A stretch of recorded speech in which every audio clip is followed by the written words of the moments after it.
There we go. Hi. Oh, we started. Hello. Look happy. Oh. So today I am so excited because I'm meeting two-fifths of Mark Sharp and the Bicycle Thieves. Or Mark Sharp and a thief. Yes, a single thief. Single thief at the moment. So this is Conor Ward. Hello. And Mark Sharp, who Hello. are going to talk a bit about their rise to stardom. So first of all, I'd like to find out about sort of you were rising through the ranks prior to lockdown, so if we kind of split it into pre-lockdown and things like that. I have Googled, which I do all the time, and some of the reviews that you had were amazing and selling out sort of places and things like that. So do you want to take us through sort of how you met through to... So right back at the start then. So I just started out as solo. Was just kind of playing loads of pub gigs and stuff like that around West Lothian. Trying to build a wee fan base around there. And then I ended up booking a gig in Glasgow, and it managed to sell out in a day. And looking back now, that actually had Luis Capaldi and the Snuts supporting that night. Aye. Jeez. And we're playing there. Look at them there. But so yeah, we were looking to get a band together for that gig, and my mate Kobo played drums, and my mate Clay played the guitar, and Harry, I think Union Harry. Yeah. And my cousin, we're just dodging a puddle. My cousin Dan was pals with Conor, and he said if you look for a bass player, ask Conor, and I gave him a shout, and played that gig. He's been here ever since. He's stuck with me ever since. And all the members have kind of changed, and they're all Conor pals as well, so he's just started the band really. Took over the band. But and then we've just been playing loads of gigs since then, writing as much songs and stuff as possible. Played a lot of headline gigs, mostly headline gigs actually, and I've sold them all out for Scotland. And just before COVID struck, we played a tour down south, we done London, Manchester, Newcastle. So they went really well, they sold out as well, and the very last gig we played was in Aberdeen Arena with Capaldi. So that's amazing. it was an ultimate high, and then to go to nothing is sickening, but that's pretty much it. So we'll come back to that in a minute, but how did you get the name Mark Sharp, obviously? Aye. But the Bicycle Mum and Thieves? Dad. One day we were trying to get a name, and we were coming up with some terrible names. Awful. But I think I was in a record shop or something one day and seen like a poster or a DVD or something like that. It's called The Bicycle Thief film, Right. which is an Italian film from 1949 or something like that. And then I think there must have just been a name or something. Oh, that's quite a cool ring, it must have The Bicycle Thief. So aye, the boys liked it, I think. And I was kind of stuck with that as well, so I quite like it, and I quite like the fact that it's been like it's an old film and stuff as well. So. And different as well, completely different. Yeah, I heard recently, what's the guy's name, Sergio Leone, the guy that done like the Dollar trilogy. He was an uncredited writer on The Bicycle Thief as well. Oh, really? It's a nice wee fact. Wow. There's a wee top fact That's there. My dad sent me that the other day. Brilliant. So there you go. Aye. So you touched there on the ultimate high before dreading COVID. So how did that affect you mentally, going from being there and really like the reviews were amazing, you're selling out, into doing nothing? Yeah, it's quite difficult because it's just you're not thinking about it too much. I think it's just starting around about then. You're not thinking about it at all really, and just concentrating playing gigs. And I think it's always hard after you come back for a tour and you come back to normality and stuff like that. But obviously this was 10 times worse, and just because it's been so long since we've played in front of people. But no, it was definitely hard. And I think even songwriting came like a battering as well, because you're no you can't find motivation. You know, for dodging up. Sorry. I'm also acting cameraman here as well. So.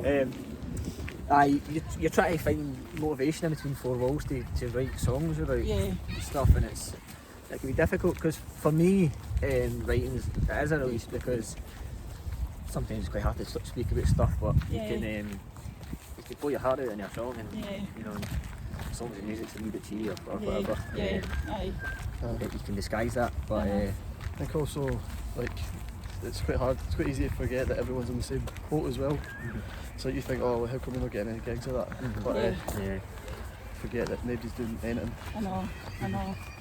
But I feel as if we're just about to turn that corner.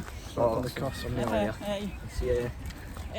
So you spoke there about sort of writing, and I've heard you doing a few covers and like amazing. Like I think your voice is amazing. Oh, thanks. Anyway, and you've got you play the bass. Yeah. You've got the biggest bass guitar I've ever seen. I think. I know. I like to make a statement. No, but I've heard you doing is it Mad World? Is that the one? Yeah, we did Mad World. We did one. That one was for the NHS. All proceeds that we made off that kind of cover single, whatever, all went to the NHS. Yeah. So it was just something nice to do. Lovely. I really love the version of it. Sorry. Cheers, guys. Thank you. And you obviously write your own stuff as well. So is that collectively, or do you do most of the writing, or do you do some of it, or? Yeah, I think we all try to get involved with the writing. I think mostly I'll do the lyrics and have melodies and stuff like that. But I think the boys in the band, they've got the instruments. They're masters at their. Yeah, so I think it's important for songwriters to write with as many people as possible. I think, but it's got to be the right people, and I think that's why we work so well. Is for me really.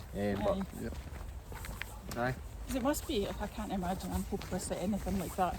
So I don't know how you actually put what's in your head and get inspiration and things like that. I think I still don't know how, like, what they're like. There's no like certain way of doing it, and it's like when you listen back to songs, you're like, did we do that? Actually? How did we? You know, it still baffles me how like just writing. But it just kind of comes naturally, and it's got to go with it as well when it's happening. So because again, if you kind of stop, you hit that sort of writer's block or whatever. That can be quite bad, but which I had a bit of that during COVID and lockdown and stuff like that. But you kind of write your way to it as well. You know what I mean? And the best way to do it, just keep going. So you've had some exciting news about your last single that you brought out. Oh yeah. There was some excitement behind that. Do you want to share what that was? For people that don't know. I believe it was number 1 in the iTunes rock chart, and also number 20 in the just all round iTunes chart. That's absolutely amazing. Yeah, just sneaked in at the 20. I don't know how long it was here, but we got the screenshot as soon as it happened. That's enough. That was enough fleeting, but it was nice. That was a really nice surprise, because we'd never pushed for anything like that, and we don't actually know how to go about how that even happens. So it was quite a surprise when Ross, the manager, messaged us saying that he's actually sitting at number 6 or something like that in the rock line as well. And so then we tried to push it you just need to buy this, and and it's good. It's a really good. Thank you. Good tune. Cheers. My favourite, I think, is Tippy Toes though. Yeah, I like that. Yeah, that's on my playlist when I'm doing my walking. So brilliant. That's a good all-round song. Yeah. And one of the things I'd actually read is that you kind of make a point in not keeping to the same type of music all the time. Definitely. Too like fussy with our genres, so we can't. So we've all got different.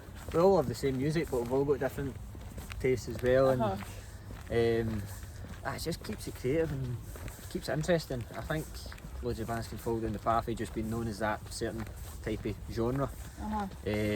But that just be boring for me, and when I'm even as a listener, I love it when bands sort of go out their comfort zone a wee bit and try new things.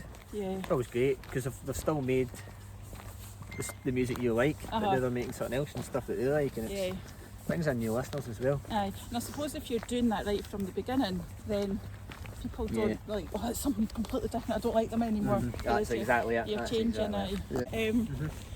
So, I suppose the next thing is, what's on your plans now that we're starting to sneak our way out of lockdown and live gigging's hopefully going to come back soon. What we got? Got some kind of socially distanced camping, like festival, like a glamping kind of thing. It's in Inverness. What's it called again? Can't remember. It's bad, but it's so it's kind of socially distanced thing. So I think they're getting away with it. But I mean, it's just any excuse to play a sort of gig again or jump at the chance. Yeah. So we've got that coming next month. Yep. Party in the Palace. Party in the Park as well. There's Party in the Palace. Going ahead. August, September, was it? I think it's been moved to September Is it now. September, yeah. So hopefully that goes ahead. We've played it a couple of years now, and it's got to be the first time we play on the main stage, so that's got to be quite exciting. Sophie Alex Baxter's playing that one of your favourites. Oh yeah, big fan.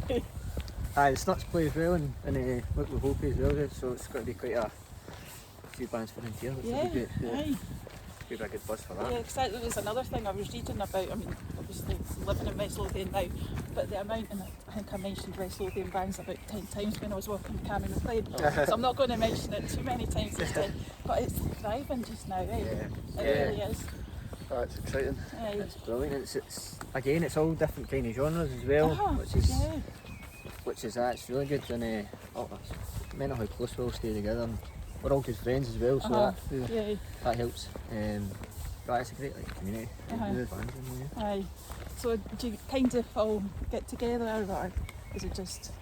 I suppose everybody's really busy. We'll be really busy again. I suppose like maybe 6 years ago or something. That's just a sort of a number I'm pulling in my hat.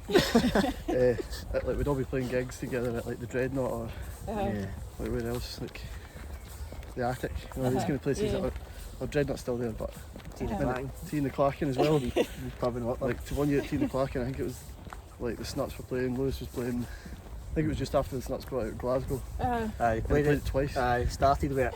It was the only song they'd had. Well, they had loads of songs, but it was the only kind of new song since they came back. And so they started with that, and then they finished with it as well. They might have played it 3 times actually. I can't remember, but it was mental. If you think about the folk that were there, like quite a few of the folk, you'd probably need to pay like a bit of money to see them. A bit of money, yeah. So I'm really glad I'm getting this done just now before you make it, and I can say I've done it and I never had to pay anything for it. So one of the things you'd mentioned there was about, well, you hadn't actually, you were talking about different places you had played, but you'd done Lockdown, was it Lockdown Lounge or something from Faulthouse Miners? Yeah, me and Dan, Thieves, yeah, it was amazing. I met John Mancini, him and the Faulthouse crew, they all put it on and raised an incredible amount of money as well, and it was unbelievable acts, start to finish. When we turned up, we wasn't sure what was going to happen if we're because it was in Faulthouse Wales for them, we weren't sure what the sound and stuff would be like, but it was an amazing setup. And so it was just like acts going in when they finished their set, come out and the act would go in, obviously it was all social distance and stuff, and it was DJs and everything, it was brilliant. And that was for different charities, wasn't it? Yeah, it was just an incredible amount of money they raised. I can't remember the exact number, but it was a lot. No, it's good. It was just when you were mentioning like Tea in the Clachan and everything, because Faulthouse Miners was massive at one point. I don't know if it's quite, I don't know if it's quite the same at the moment. That's but true, so you're looking forward to going to gigs as well when you're allowed to? Got a load of tickets. Oh yeah. Just stacked up, waiting for them. A lot of them have been moved, obviously, quite a bit. But I'm kind of a wee bit hopeful this time that it's going to. I get to see a few bands this year. It's looking promising there. It does look a lot better. Especially with the Brit Awards as well. Going ahead. I'm so excited. Honestly, I'm 50 or 52 and it's still one of the best nights. Like, I just love it. I get all excited. Nobody else in my family like it, but I sit with my wine and I'm quite happy. It's a good day. It was mental how many folk that I knew that were actually there this year. Really? Like obviously artists and that, not like name dropping, but Name drop. it's name dropping like mad. But like, obviously the Snuts were there. Lewis was there. Speech was right. Pete Ferguson, What was there as well. Oh, is it? I seen he was there. A few other people I saw on like Instagram. Adam? I don't know if Adam was there. Probably. I was just like, I can. It's in London, innit? Yeah, I had the O2, aye. So we're not far behind them, so I think we'll. Well, don't forget me then, okay, when you get your tickets. I'm sure there'll be a much higher list than me. Okay, so one of the things I always ask everybody is that anybody that you could nominate that you think could walk with me. And if there's not, it's fine. We were talking about this. Can we pick two? Doug. List it. I think it'd be good to get Jack. Snatch would be really good. Local Wolf as well. He's a local lad. Yes, Lives a stone's throw away from here. Lovely voice as well. Aye. I'm starting to sound like my mum now. Lovely boy, likes that voice. There's Dictator Boys as well. Aye, don't if you've heard of them. The list could go on. Really. But We've save. done Cammy, McLean, yeah. Sylvie. I think if we narrow it down to two, I'd say go for I nominate Luke. We nominate Luke and Jack Sit right into the Cochran. Okay. I So nominate say it you. and also have a Or any of the little Snuts word. Boys. Or just anyone who's available. Aye. Well, if you could have a word in the ear before and then course. introduce me via email or messenger Yeah, or whatever. could do. That would be great. We'll try and set up.